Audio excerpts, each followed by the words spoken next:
So I'm coming to you. My feelings are hurt, as I told you outside.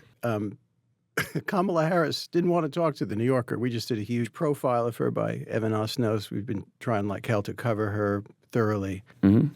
And she's obviously got another strategy. She spoke to you and she spoke to Fox. She spoke to any number of people. What's in Kamala Harris's mind? What's her media strategy going down the stretch? I mean, that's an interesting question because I don't know how much of this stuff is actually, getting to her. Like, I mean, does she know that the New Yorker wanted to do? Maybe not the New Yorker specifically, Yeah, but yeah. I got to think, sure. She knows, she's icing the New York Times, the Washington Post, that kind of thing. I don't think she should be icing anybody. I think Yeah. she should be talking to any and everyone. You think she's making a mistake?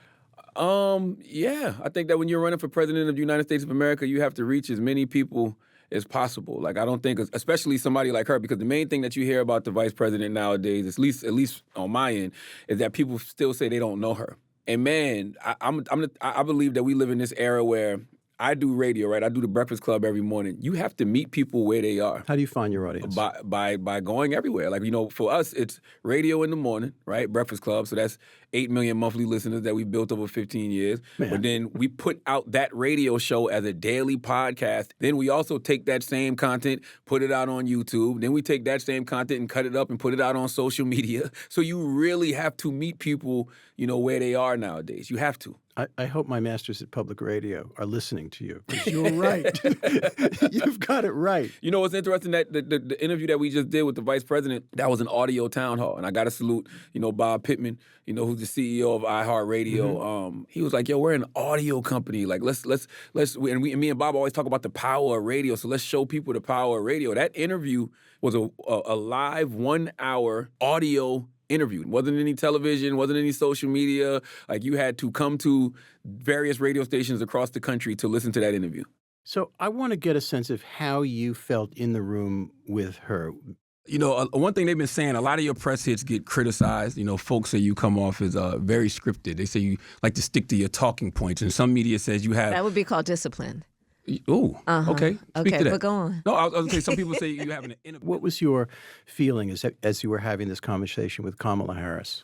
Always positive. I've had a relationship, with the vice president, since about 2018. I met her sister first, Maya. Salute to Maya. Love Maya. She's a great person. Maya used to work on Hillary Clinton's campaign. Right. And so that's when I first met her. And, that's when you first started seeing Hillary on Breakfast Club. I didn't even know that her and Kamala were sisters till later. I don't know why it didn't dawn on me. I remember her walking in the studio, with Kamala Harris when she was senator.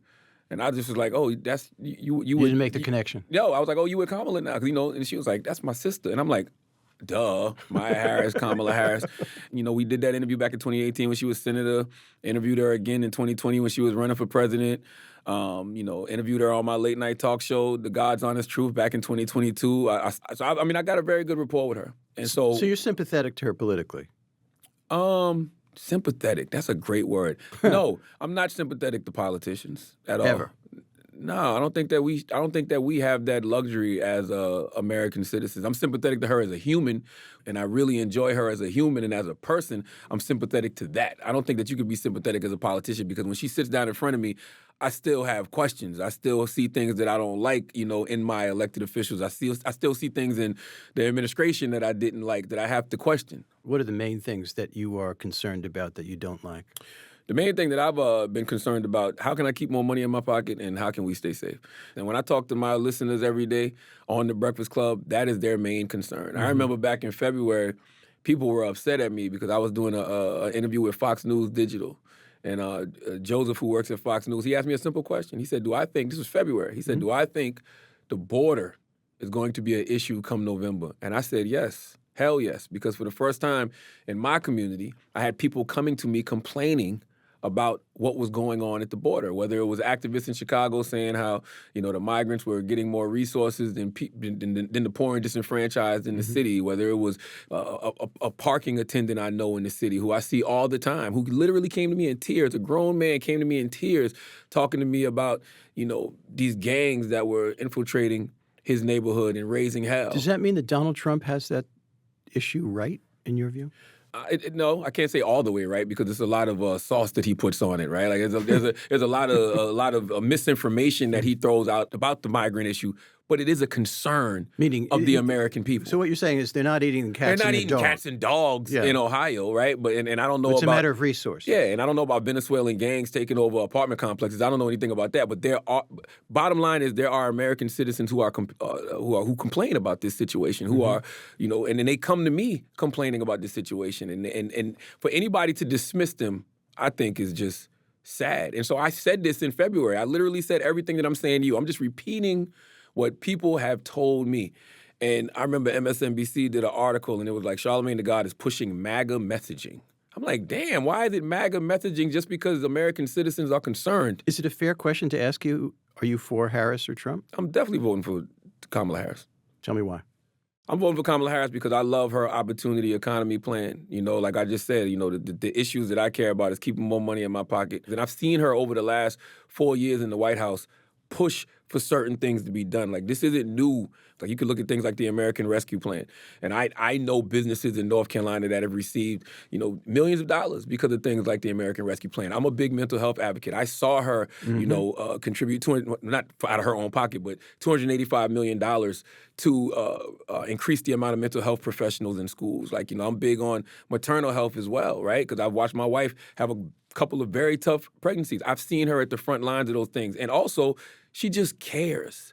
Like, at the end of the day, it feels good, I think, to have an elected official that I know actually cares. What do you make of Donald Trump? I don't think he cares. I don't think Donald Trump cares about anything except for Donald Trump. And it baffles my mind that American people can listen to a man say things like he wants to be a dictator for a day, can listen to a man say things like, let's terminate the Constitution to overthrow the results of an election, to listen to a man say he wants to jail his political opponents, he wants to jail journalists, us.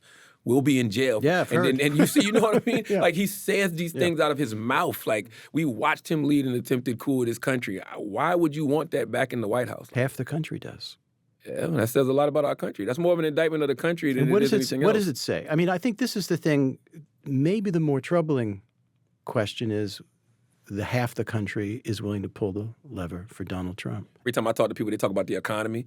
But I'm like, man, since World War II, the economy has always done better under a Democrat president. That's just a fact. It's always been Democrats. There's been 11 recessions in this country. 10 of them have been Republican.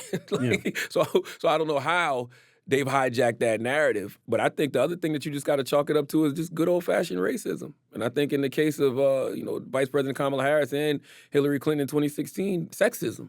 I just really do. Like, it's still America at the end of the day. There are people in this country who are still just holding on to old ideologies. They don't want to see America be a great American melting pot where all of these different people from all of these different walks of life can live. They like that racist, sexist, bigoted rhetoric that Trump spews. Why is it so hard for her to say that? I think because for whatever reason, like, you know, you hear these elected officials, even when you say, is America a racist country? Okay, you can't say America is a racist country, but you can say that, you know, there's systemic racism in America. I think that is a fair thing to say. Like, I watched her on Fox News the other night, and I loved how she handled Brett Baer. When Brett Baer tried to push her, Brett Baer was like, are you saying the American people are stupid? I can't remember how he worded it, but she was like, no, I would never say that because I don't want to disparage the American people. But my opponent has no problem doing that. And I understand that approach, you know, but I think that it is perfectly fine to acknowledge that those things exist. Because guess what? As a black man, as a black woman, you feel that. As a woman, you feel that sexism. As a Jewish person, you think you don't feel all the anti-Semitism that's happening right here in our country. Like, as a gay person, you think you don't feel the homophobia. So you can speak to what people are feeling because you see it. There was an amazing moment in the interview where someone comes along and brings up the F word. Fascism. It's two very different visions for our nation. One mind that is about taking us forward and progress and investing in the American people, investing in their ambitions, dealing with their challenges. And the other, Donald Trump, is about taking us backward. The other is about fascism. Why can't we just say it? Yes, we can say that. Yeah. Tell me about what transpired there and how you felt about it. Well, it was the same thing that we just said, right? Like, you know, she was saying what she's about, and then she was saying what he's about. And I was just like, yo, just say it. Like, he's a fascist. You just had General Mark Milley just said he's a fascist to the core, like a danger to the country. So for me, it's like the American people will never understand the threat that Donald Trump is if people aren't spelling it out. They didn't treat him like he's a threat to democracy. They kept saying it, he's a threat to democracy, threat to democracy, but Merrick Garland should have locked Trump up after the coup, right? I was literally watching something yesterday, and there was a person talking, and the person was like, if Donald Trump, really led an attempted coup in this country, why they didn't arrest him? They did. Like, they did charge him. But there's so many people who don't even know because he's not treated like that. Like, we know we live in a society that knows how to demonize people when they want to, right? Like, you can look at, and I'm just going to use this as an example, not saying that it's not warranted that it's happening, but look at somebody like Diddy. Like, front page of every newspaper, all over the news. You hear about every charge. Like, you see it over and over. They don't villainize and demonize Trump in that way. You've never seen Trump in handcuffs.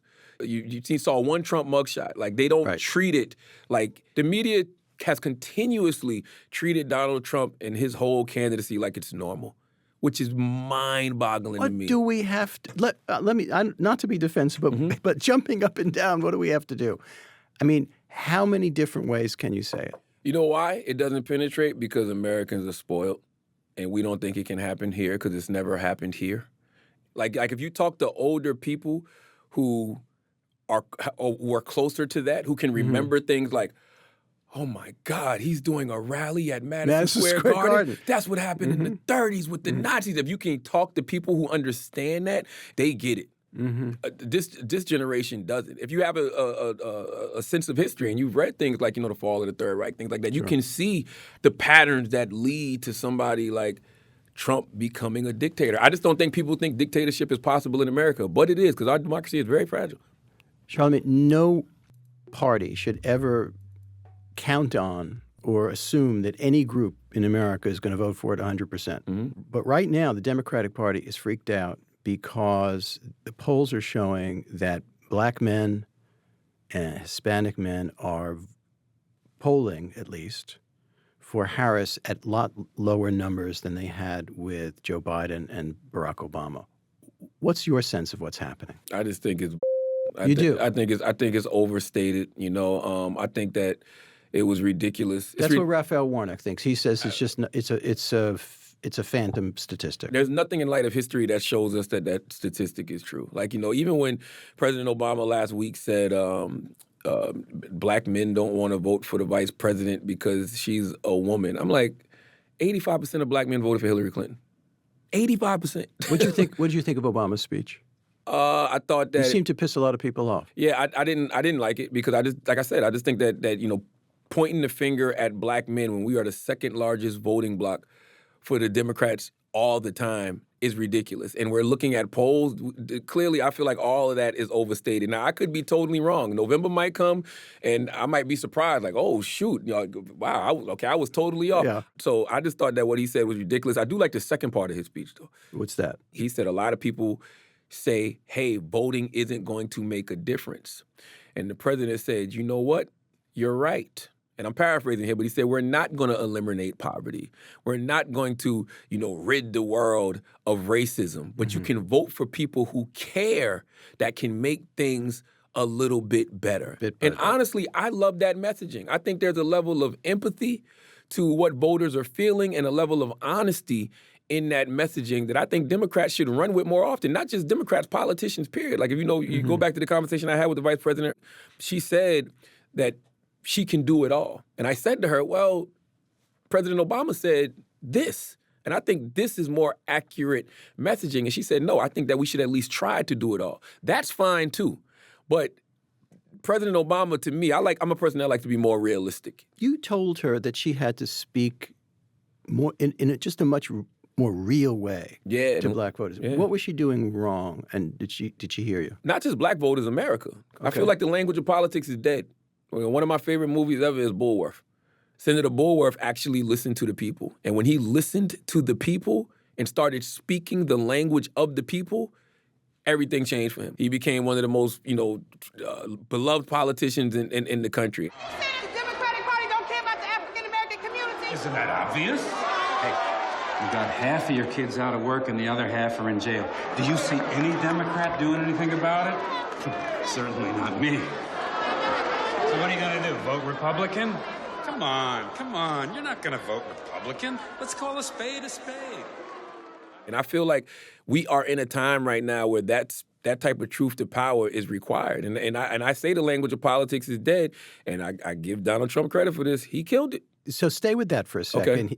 What's his language like, and why does it appeal to so many people? He is speaking directly to a group of people who never got spoken to. The working class white person, the poor white person who, believes their country is being taken over by others, by people who don't look like them, and they don't like it. And he tapped right into them, and he riled them up. So it's not the humor theory of Trump. It's the, let's face it, more populist and even arguably fascist part of Trump that's talking real. Well, it's the humor, too, because humor is part of the communication. Right. Like, the fact that he really don't give a F. His form of communication is just very easily digestible. And I think one of the most... and you want to see more of that from Democrats? I just want to see more honesty from Democrats. Like I always say, Republicans are more sincere about their lies than Democrats are about their truth. Yeah. Like Democrats just have a messaging problem. Now, I do believe that's changing. Like I believe this new generation of Democrats is changing it. People like the vice president, people like Governor Josh Shapiro, people like, Governor Gretchen Whitmer, people like Congresswoman Jasmine Crockett. I feel like they are changing, the narrative of Democrats for this generation. Governor Westmore, like I feel like they're actually changing it. But I feel like I still want to see the vice president, just continue to... You didn't mention Tim Walz. I'm interested to know. What do you think of him? Man, nah. You won't get me in trouble. Not really. Nobody can get me in trouble. But I think you're beyond trouble. Nas has a line. Oh, no, it was Jay-Z. Jay-Z has a line where he says, you had a spark when you started, but now you're just garbage. And I'm not saying he's garbage. I think that a lot of the policies that he introduced in Minnesota are very, very, very good. But I think that I think he got the job because of vibes. And I don't know if those vibes were ready for the big stage like people thought that they were. Because you remember when he first got, I was a Governor Josh Shapiro guy. So when he first got the nomination, I was like, oh, man, I feel like, Shapiro should have got it, whatever. But I'm riding with, the VP, so that's her pick. And it was like a sugar high for like a week. And then it just Maybe two. Yep. And I knew I predicted, I said the debate with him and J.D. Vance isn't going to go well because J.D. Vance, he's had more practice. He was on every Sunday morning news show and he was getting his reps in. He was getting challenged with the tough questions. He might have been saying a lot of the dumb stuff. I still think he's one of the worst VP picks ever. Like Tim Walz is still a better VP pick than J.D. Vance. The best thing J.D. Vance has done over the last few weeks is shut up. And somebody must have gotten his ear and told him to shut up. But the optics from Tim Walz, it's still an old white male. And I think this country does not want to see old white males right now at the forefront. So who would have been a better pick? Oh, Governor Josh Shapiro, for me. Why do you think he didn't get it? I don't know. I think that Governor Josh Shapiro is a number one guy, which I think is strange. Like I've been hearing that, right? Like I've been What does that mean? That he's the person that should be running for president. And maybe she felt that. Well, that's what they say. That's what I've heard. It's interesting when folks say that because if you're the vice president and if something happens to the president, shouldn't the person that's second in command be somebody who looks presidential? That mind state don't make any sense to me when the media says that. When they're like, oh, she wanted somebody to play their position. Because that's the same thing they said about her. When she first got the nomination, there was people who said, oh, she's got greater ambitions beyond vice president. So you don't think it was about the Middle East or... I don't think so, because I feel like there's nothing you could do to erase people seeing over 50,000 innocent men, women, and children killed. Mm-hmm. Like you can't. There's nothing you can do to change that. Like you can't take that back. People can't unsee what they've seen. Like all folks. I hear people want a ceasefire. They want it to stop immediately. They want America to stop. Funding Israel's military. That's not going to happen. I don't care who's president. Sadly, I don't care who. I don't care if it was Trump, Kamala, Obama, like Bush. There's never a time where America's not going to be in support of Israel. There's never a time where America's not going to, not fund Israel's military. So, I don't think it would have made that a difference, honestly, if Shapiro was the VP pick. I want to go back to communications. So Kamala Harris has not only gone on with you, she's gone on with Call Her Daddy. Mm-hmm. And maybe even going on with Joe Rogan. What's your opinion on Joe Rogan as what he does and who he is? I like Rogan a lot, and I think that people don't listen to Rogan. That's why they have a misconception of him. Just like if you don't listen to me consistently, you might have a misconception of me. If you see clips here or there, you're talking about people I've been doing radio for 26 years. Yeah. Joe Rogan's been doing his podcast for like 12, 13 years. Yes, we've said some stupid things. Yes, we've said some things that we probably wish we could take back, but that don't mean those clips make up the whole totality of who we are. What has he got that you admire? I think that Rogan is honest. I think that he's objective, and I think he's just curious. I think sometimes, man, they get upset with us as personalities because we're curious. I don't have a problem sitting across from somebody who I may totally disagree with. Like, I feel like, we have created a platform on the Breakfast Club where all voices can be heard. And I mean, you have conversations with people. If you don't like some of the things they say, you push back. If you don't know about any of the things that they're saying and they're just talking, let them Tucker talk. Carlson, too? How do you feel about him as an interviewer and as a media presence? I think Tucker Carlson, honestly, might be working with the Russians. What do you think? That was quite the trip. Yeah, I think that there's something deeper there with Tucker Carlson. There's something slightly disingenuous about Tucker Carlson. Yeah. Rogan's not that. I would love to see her sit with Rogan. I thought her going on Fox News was great.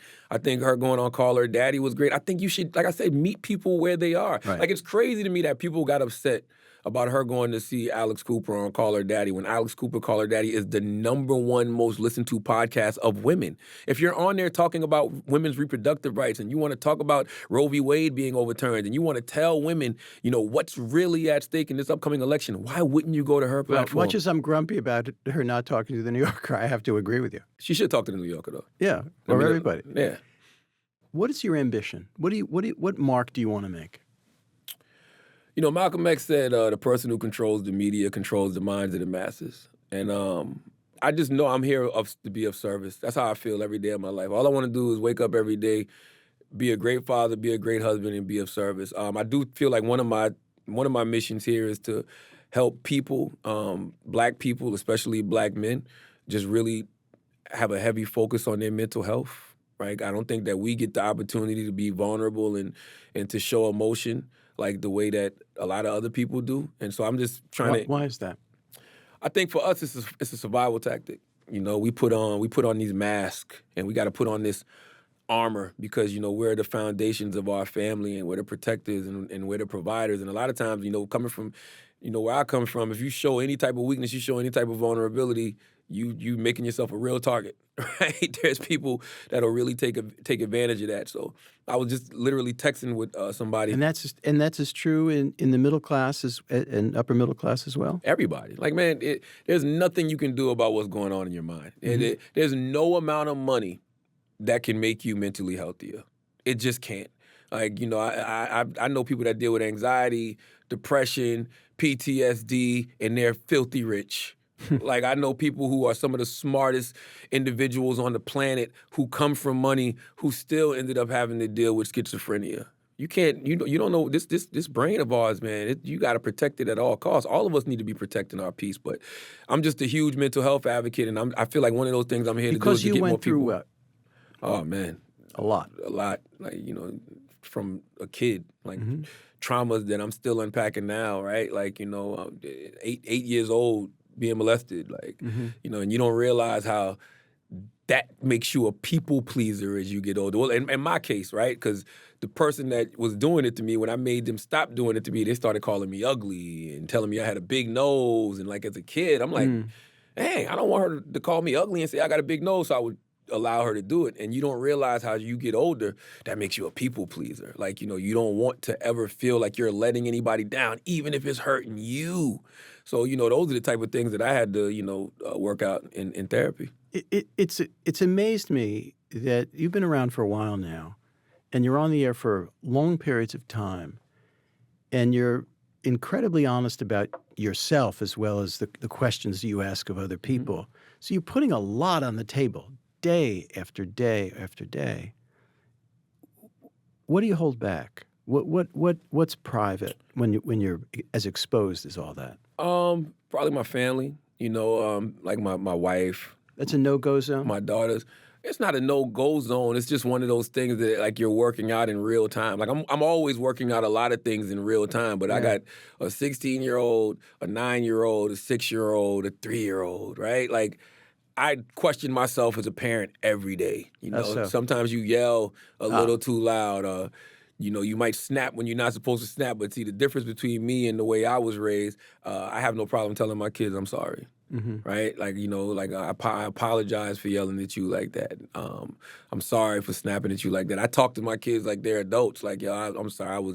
I had this on my mind, or, you know, I saw this and it triggered me here. Like, because there's a lot of things that I see sometimes in my kids that I can look back to moments when I was a kid, you know, and how nobody corrected me in that situation, or nobody was there for me when this is gonna sound crazy, but like when your cousins are bullying you, right? And so it's just like I don't like to see that in my house. Y'all are family. What was the household like when you were a kid?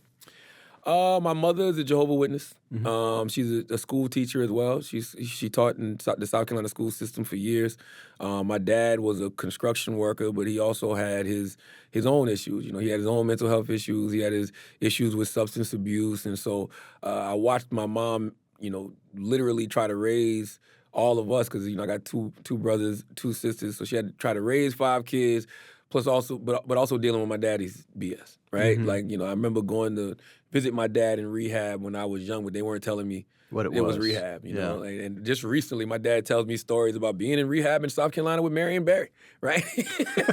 Like, I remember that. Yeah. You know, I'm like, wow, really? Like, you know, so he said him and Marion Barry used to have conversations about politics and what was going on in the world. And I was like, wow. So, you know, the household was, it was stable, but then there was chaos.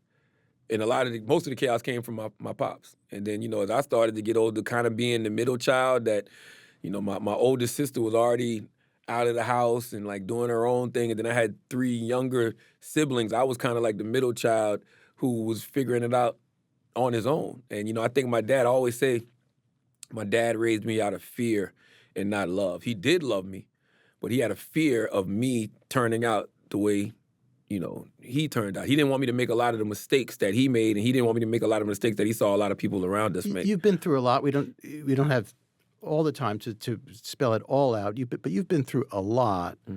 But when you look back at it, something had to enable you to get to where you are now.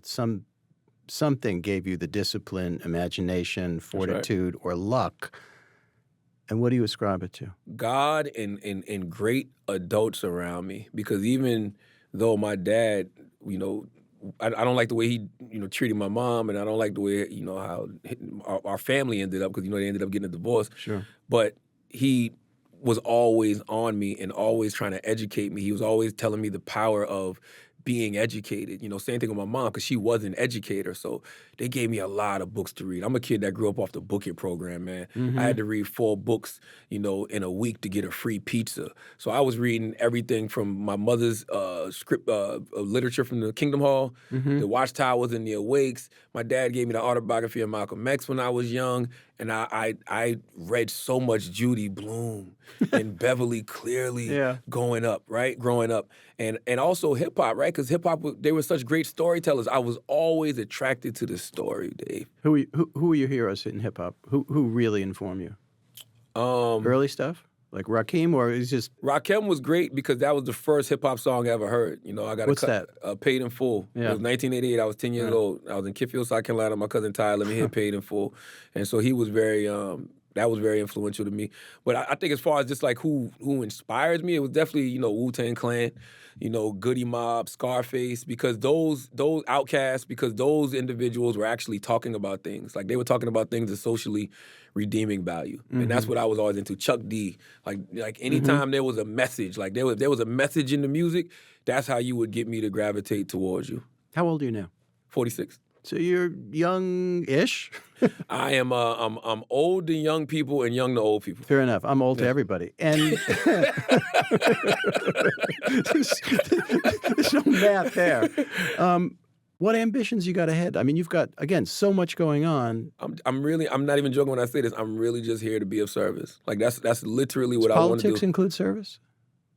Do you ever think about that? You know, I wonder where your influence is more. Like, there's a part of me that wants to be in the political system just to see how hard it is to actually make change. Mm-hmm. You know what I mean? And then run screaming. Maybe because I just think that I think we'd give more elected officials more grace. You asked me something about sympathy earlier with elected officials. Maybe I would have that if I saw what they had to do on a daily basis and how hard it was for them to actually get things done, get things passed, right? So, like, even now, when you look at whoever's going to be president, like, if you don't have the Supreme Court in your back pocket, right, you may not be able to get a lot of things done. Well, you'd have to wait a long time before you that know happened. what I mean?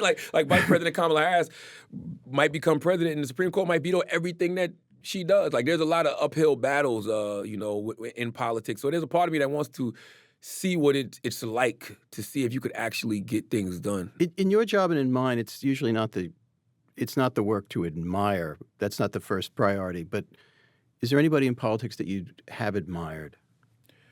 Oh yeah, I mean, I admire a lot of the people I just mentioned now because I know what they got to deal with. I mean, I admire Vice President Kamala Harris a lot because she is a woman.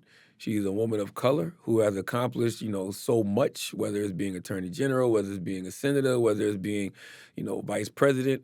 And I just can imagine what she has to deal with on a daily basis. Just this week, the death threats that I've gotten just for interviewing What happened? the Vice President. What did you get?